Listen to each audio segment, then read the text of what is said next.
ইরানে চলমান সরকারবিরোধী বিক্ষোভে এখন পর্যন্ত কমপক্ষে ৫,০০০ মানুষ নিহত হয়েছে বলে দাবি করেছেন দেশটির একজন শীর্ষ সরকারি কর্মকর্তা। আন্তর্জাতিক বার্তা সংস্থা রয়টার্স জানায়, নিহতদের মধ্যে প্রায় ৫০০ জন নিরাপত্তা বাহিনীর সদস্য রয়েছেন। রোববার এক বক্তব্যে ইরানের প্রেসিডেন্ট সতর্ক করে বলেন, ইরানের বিরুদ্ধে যুক্তরাষ্ট্র যদি কোনো সামরিক হামলা চালায় তাহলে তার জবাব হবে কঠোর ও ব্যাপক।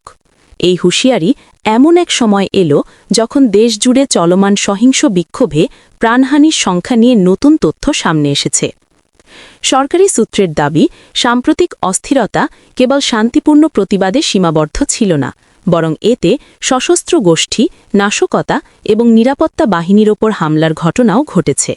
তবে মানবাধিকার সংগঠনগুলো বলছে, নিহতদের একটি বড় অংশই সাধারণ বিক্ষোভকারী ও নিরীহ নাগরিক। ইরানের সর্বোচ্চ নেতা আয়াতুল্লাহ আলী খামেনি অভিযোগ করেছেন, এই বিক্ষোভের পেছনে বিদেশি শক্তি, বিশেষ করে যুক্তরাষ্ট্র ও ইসরায়েলের ভূমিকা রয়েছে, যদিও পশ্চিমা দেশগুলো এই অভিযোগ অস্বীকার করেছে।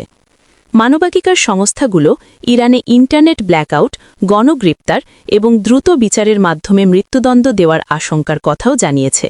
অন্যদিকে ইরান সরকার বলছে, দেশের স্থিতিশীলতা রক্ষায় তারা আইন অনুযায়ী ব্যবস্থা নিচ্ছে।